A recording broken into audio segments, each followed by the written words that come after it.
asalaamaaleykum mbokk déglukat yi docteur Bintou Cheikh Seck maa ngi lay nuyu. maa ngi lay fay Rosalie. suñu chronique numéro 194 lu ñuy waxtaanee moo di carence ci wàllu vitamine D docteur ndax mën nga ñu xamal ba pare vitamine D mooy lan. waaw d'abord vitamine nañ xam nañu benn ferñeent la boo xamante ne lu tuuti lañ ciy soxla par bés mais loo xam ne la dañ ko soxla ci suñu ngir mën a dund. alors vitamine D boobu moom njëriñam mooy ne dafay tax suñu yaram gën a naan li ñuy wax calcium ak phosphore.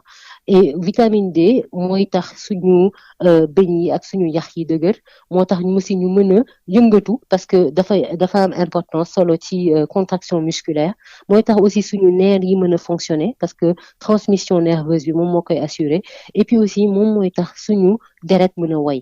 alors li ñu xam mooy ne ci waa àddina wërngal këpp ñàkk vitamine D ci suñu yaram dafa bari te docteur yi duñ koy gëstu duñ koy xam duñ ko seet xayma nañu ni 1 milliard nit ci àddina dañuy ñàkk vitamine D te ci ñooñu téeméer buñ ci jël ñeent fukki yi ay nit la yoo xamante ne am nañu lu ëpp juróom fukki at. alors ñàkk vitamine D baaxul parce que dafay indi ay feebar day na fënaxal yax ñu koy wax ostéoporose ostéomalacie dina indi faiblesse musculaire maanaam dañuy dem ba muscle yi faible te mooy indi nit ñi mag yi di faral di daanu di perdre seen équilibre.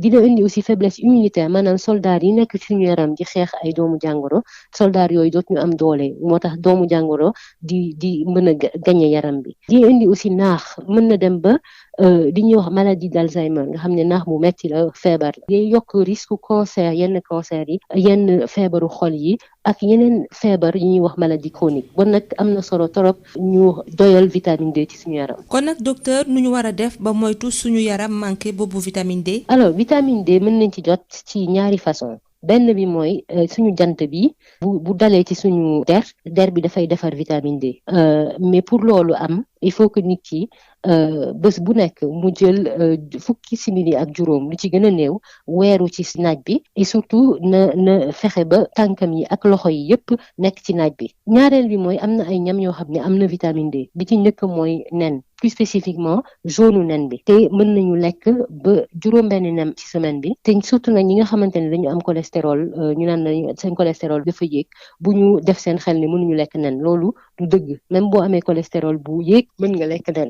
ñaareel yi mooy bépp jën boo xam ne dafa duuf alors kii duuf na yaboy thon mais thon bi nga xam ne ci boîte la nekk sardine ak jën bi ñuy wax saumon booy jën bu rose boobu mais boobu dafa xaw a cher Sénégal te ñu ngi tegtal ñu lekk ci jën yu duuf yooyu ñaari yoon ba ñetti yoon ci semaine bi. ñetteel bi mooy meewu nag boo xamante ne dañ ci dolli vitamine D loolu kuy jënd meewu nag na fexe ba mu nekk boo xam ne dañ ci dolli vitamine D bu boobaa na jënd meew boo xamante ne dañu wàññi niiw bi ñu koy wax demi écrémé te mën na ci naan ñaari yoon ba ñetti yoon ci bés bi. ci ban fànn la ñu mën a jël ay compléments alimentaires ngir am vitamine D. alors am na catégorie nit yoo xamante ne ñoom dañu war a rek jël vitamine D soxlawul sax ñuy saytu ndax ñàkk nañ comme D te vitamine D bi gën a efficace te mën nañ ko am ci pharmacie yi mooy vitamine D boo xam ne dañ ci boole calcium. alors première catégorie bi mooy ñi nga xamante ne ñoom am nañu lu ëpp juróom benn fukki at ak juróom 65 ans ñooñu soxla nañ ko torop te koo xamante ne tollu nga foofu wax ko sa médecin wala dem pharmacie jël ci vitamine D yooyu baax na ci. ñaareel bi mooy jigéen ñi nga xamante ne gisatuñu baax maanaam ñi ménopausé ñi nga xam ne dañu am ostéoporose maanaam seen yax yi dañu nooy wala dañuy fënax wala sax ñoo xam ne soupçonné nañu que ñi xëy na am nañu ostéoporose boobu war nañu jël vitamine D. ñetteeli catégorie bi mooy nit ñi nga xam ne dañu am yaram maanaam wala ñu obèse parce que ñooñu dañuy faral di ñàkk vitamine D.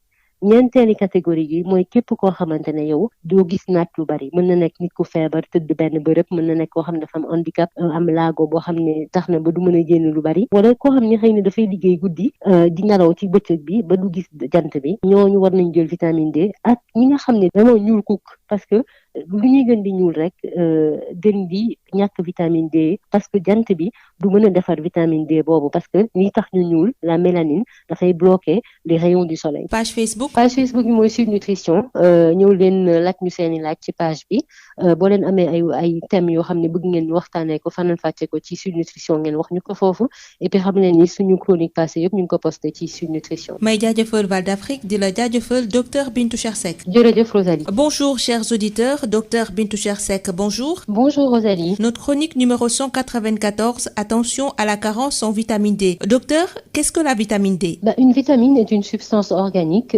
dont on a besoin en petite quantité, mais qui est indispensable à la vie. La fonction principale de la vitamine D est de faciliter l'absorption du calcium et du phosphore, et ça pour la solidité des os et des dents, pour la contraction musculaire normale, et ça c'est important pour pouvoir mouvoir notre corps, pour la transmission nerveuse normale et pour la coagulation du sang. Il se trouve que la carence en vitamine D est très fréquente et sous-diagnostiquée dans le monde.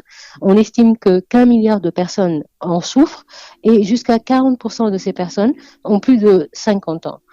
C'est un problème d'avoir une carence en vitamine D parce que ça augmente le risque de plusieurs maladies. Déjà, ce qu'on appelle l'ostéomalacie, c'est-à-dire le ramollissement des os, et l'ostéoporose, qui est la porosité des os. Et ça mène à des fractures, mais aussi la faiblesse musculaire qui est à l'origine de beaucoup de chutes chez les personnes âgées. C'est aussi une cause de faiblesse immunitaire, du coup un risque accru de maladies, d'infections. La carence en vitamine D peut aussi mener à des troubles cognitifs et on soupçonne que c'est même un facteur de risque d'Alzheimer. Ça augmente le risque de certains cancers, de maladies cardiovasculaires et d'autres maladies chroniques. Donc, il faut vraiment faire attention à la carence en vitamine D. Alors, comment éviter cette carence en vitamine D? Il y a 2 sources de vitamine D. La première, c'est le soleil. C'est-à-dire que la vitamine D peut être synthétisée par la peau sous l'action des rayons du soleil ou des ultraviolets. Mais pour ça, il faut une exposition d'au moins 15 minutes des bras et des jambes par jour au soleil pour avoir cette vitamine D.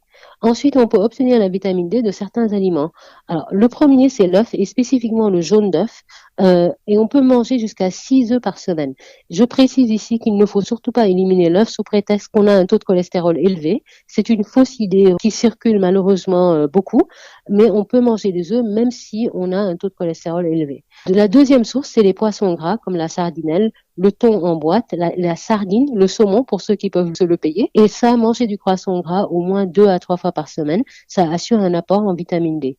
Et troisièmement, il y a le lait de vache, mais le lait de vache qui est spécialement enrichi en vitamine D. Il faut bien garder l'emballage et il faut choisir le lait demi-écrémé qu'on peut prendre 2 à 3 fois par jour. Alors, dans quel cas est-il nécessaire de prendre des compléments alimentaires de vitamine D? D'abord, il faut savoir que pour une bonne efficacité, il faut que la vitamine D soit associée à du calcium. Donc, dans quel cas on a besoin de compléments alimentaires en vitamine D? Déjà, quand on a 65 ans et plus, on recommande une supplémentation et il faut en parler à son médecin parce que, comme je le disais, la carence est sous-diagnostiquée et les médecins ne pensent pas forcer automatiquement à prescrire des compléments alimentaires en vitamine D. Les femmes, deuxième catégorie, ce sont les femmes ménopausées qui souffrent d'ostéoporose ou qui sont à risque de souffrir d'ostéoporose, donc la porosité, la fragilité des os, elles doivent se mettre sous vitamine D. Troisième catégorie, ce sont les personnes en surpoids qui sont à risque en surpoids ou qui sont obèses, qui sont à risque de carence. Et la quatrième catégorie, ce sont les personnes qui sont très peu exposées au soleil pour cause de maladies, de handicap ou qui travaillent la nuit par exemple et donc qui ne sont pas exposées au soleil pendant la journée. Mais aussi les personnes qui ont une peau très foncée parce que la mélanine, ce qui rend la peau foncée, bloque les ultraviolets et donc dans ces cas-là, on fabrique beaucoup moins de vitamine D par la peau. Page Facebook. C'est Sud Nutrition. Nous vous invitons à venir nous poser vos questions, nous suggérer des thèmes que vous aimeriez qu'on traite sur Sud Nutrition. Et puis sachez que toutes nos chroniques passées sont postées sur la page. Merci à Val d'Afrique et à vous, docteur Bintou Chersek. Merci Rosalie.